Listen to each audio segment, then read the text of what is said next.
Hello, and welcome to the Athletes Nutrition Podcast. I am your host, Jacqueline Sclaver, licensed dietitian and functional medicine sports nutritionist. Today, we are going to be talking about alcohol and how it can affect your body composition as well as athletic performance. It's dry January. It's almost over. I get it. We're halfway through dry January. I'm a little bit late with this, but I think it's really important for the people who have been on dry January and the people who think to themselves, maybe I should cut back on my alcohol. Maybe I should have done this dry January thing. I think it's important that we discuss the positive effects of cutting alcohol out of your life and really highlight some of the negative effects it has on you as far as weight loss and, of course, athletic performance. So before we get started, I am going to give you a quick little science background on how your metabolism works with alcohol. The first thing that we have to really understand is when it comes to macronutrients, we act like there's only three: protein, carbs, and fat. But in reality, there's four. And that fourth macronutrient is alcohol. And guess what? Alcohol has 7 calories per gram. So your carbs and protein have 4 and your fat has 9. Well, alcohol has 7 calories per gram. And if you're using a tracker like MyFitnessPal or something similar to that, it really gets confusing because it's going to add on your calories, but there isn't actually a macronutrient category for alcohol. And this is a whole nother podcast if we want to talk about how to track it. But I just want you guys to keep in mind that you are actually ingesting calories when you're drinking alcohol. On top of that, alcohol metabolism really affects the way that your body metabolizes other macronutrients. And we really need to talk about that because there's an energy priority. So when you think about energy, we think about calories. Alcohol is metabolized first by the liver before anything else that you're taking in. And a lot of times when people are ingesting or drinking alcohol, they're also eating food. So keep that in mind as I tell you this little science story. So when alcohol is present, when you're drinking alcohol, your body is going to prioritize metabolizing that first. And it's going to take your carbohydrates and your fats and proteins and kind of like push it to the side and be like, all right, well, first we need to metabolize this so you guys can kind of wait over here. And unfortunately, we don't just have like a waiting room for macronutrients. When things are waiting around, there's a much bigger chance that they're going to get stored to fat.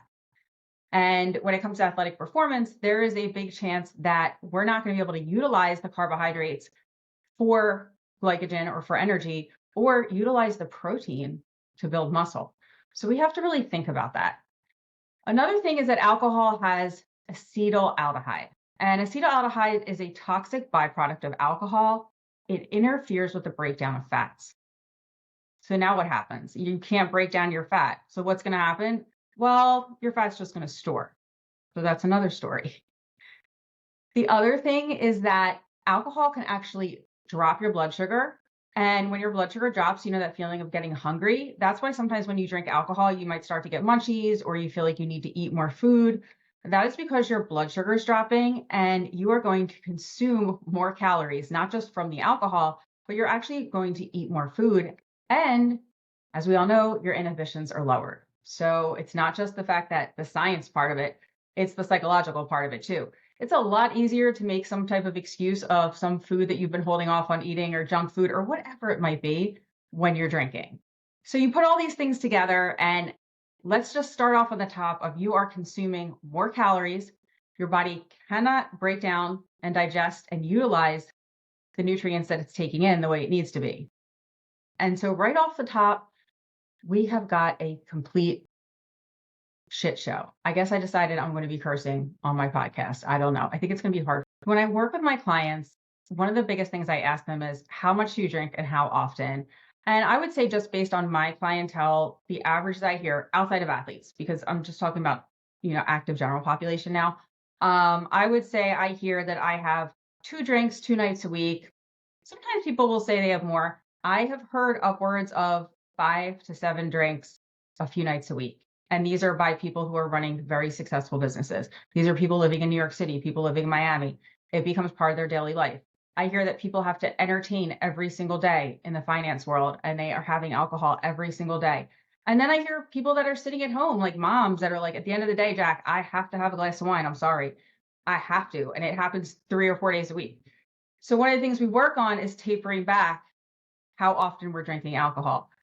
Because think about how many calories that adds into your diet, and then the fact that you're not actually metabolizing and digesting your food the way that you need to. So off the top, when it comes to weight loss, the first thing we can do is drink less alcohol. I know it's not what you want to hear, but it's the facts. And let's think about mixers. I'm just talking about a glass of wine, a vodka or a tequila or just a regular liquor without a mixer. Once you start adding a mixer into that, forget about it. Red Bulls, fruit juices, sodas, unless it's club soda, you are adding 100, 200 calories and 30 to 60 carbs in each drink on top of the alcohol. That's really where a lot of people get in trouble. Margaritas, mojitos, whatever else is trending, Negronis, all those things have a ton of calories. I also hate to break it to you, but recent research has shown that although we thought red wine was so great for us and had resveratrol and antioxidants, unfortunately, that's not what the research is showing. Drinking wine is not going to give you the antioxidants that you need. You actually are going to have to take them in a supplementary form. So the positive effects that we thought of drinking red wine aren't really quite there. Sorry to break that news to you. So now that we've gotten all that out of the way, let me talk to you guys a little bit about how alcohol negatively affects your performance. One of the first areas that I'm going to talk about is how drinking alcohol affects muscle protein synthesis, which is building muscle, right? If you listen to any of the leading researchers in muscle, they just have no tolerance for alcohol. And that's because they know that it prevents the signaling of building muscle. It prevents the amino acid availability. It can block some of the building blocks of protein. It has a negative impact on hormones like testosterone and growth hormone, which are needed to build muscle. And on top of the fact that it prevents you from building muscle, it increases muscle protein breakdown. So you put together the decreased muscle protein synthesis and the increase in muscle protein breakdown, and what do you have there? A formula for disaster. And as an athlete or just anybody who wants to build muscle, you are really doing yourself a disservice by drinking alcohol. The other impact that it has is on endurance and force output. There are multiple studies to show that alcohol, acute alcohol, not like chronic, I'm saying you went out drinking the night before, it can impair your rate force production and your vertical jump. So all my ballers out there, all my hoopers, drinking the night before can affect your vertical jump. We have research to show that. And your force production, and this is on trained athletes. These are on people who are very athletic to begin with. Even just a single episode of drinking showed that it can reduce your force output and your vertical jump. Ladies, there are studies to show that alcohol really affects your response to resistance training, and it affects your hormones. Alcohol consumption blunts hormone response to resistance exercise, especially testosterone and growth hormone in women, which is critical for muscle growth.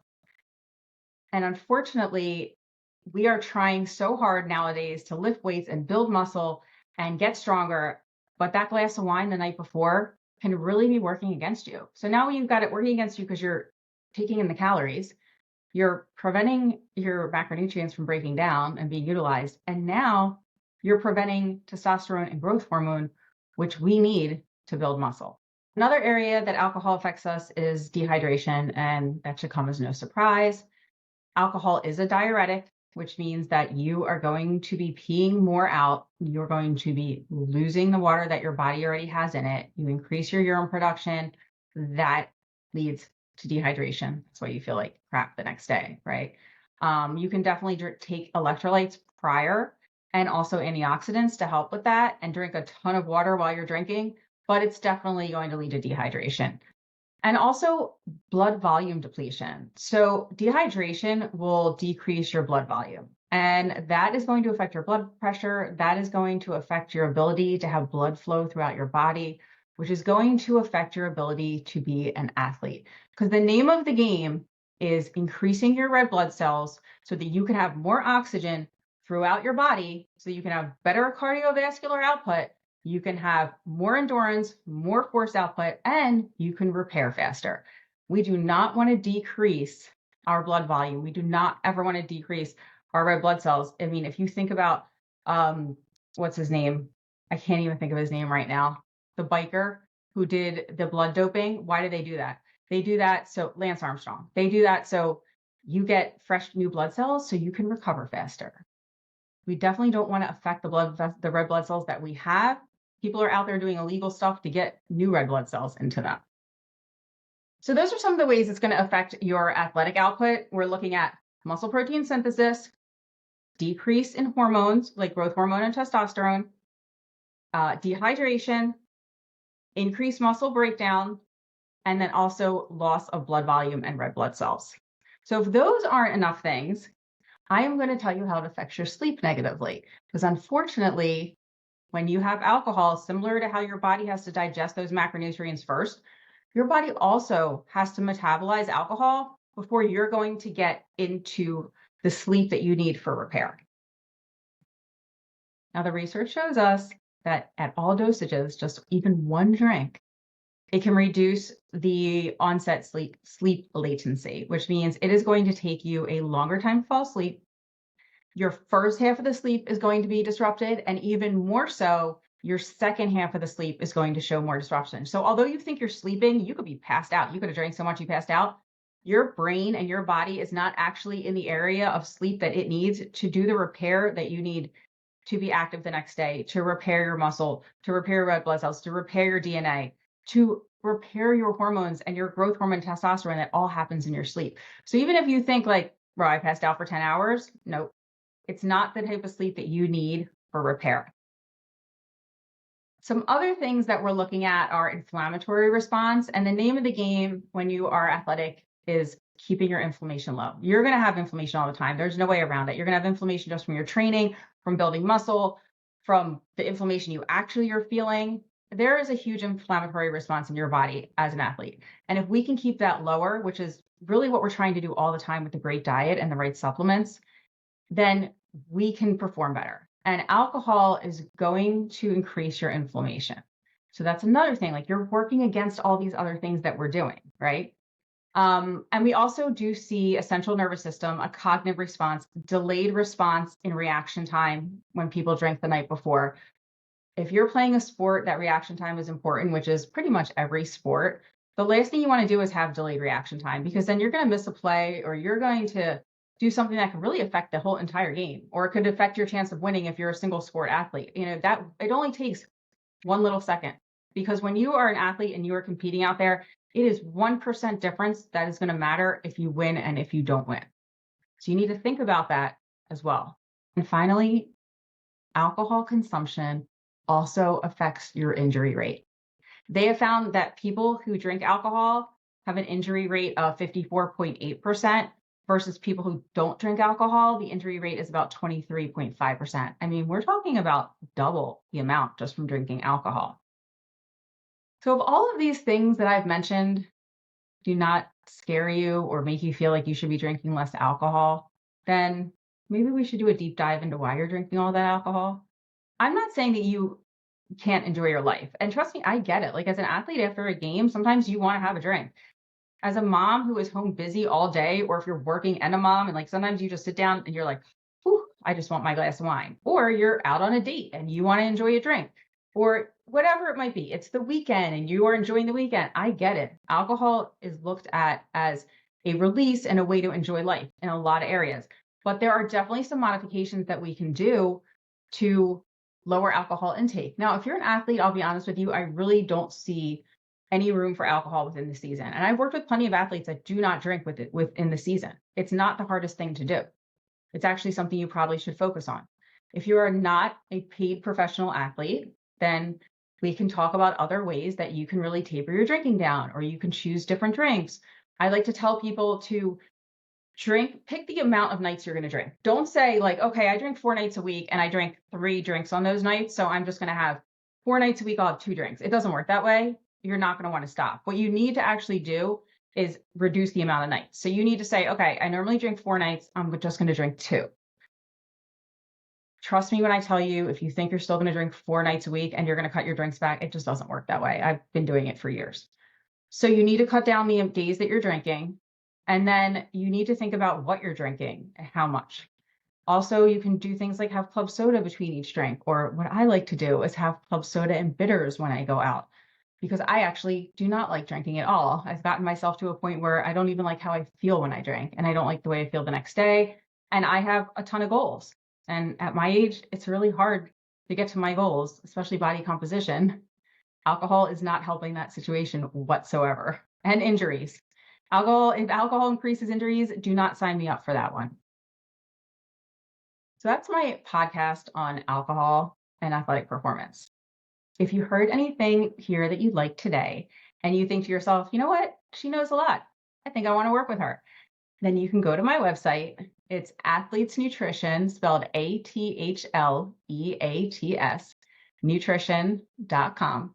And you can click the link to schedule a complimentary discovery call, and we will see if we can help you out. Thank you for joining us today. Please follow us and share the podcast with other people.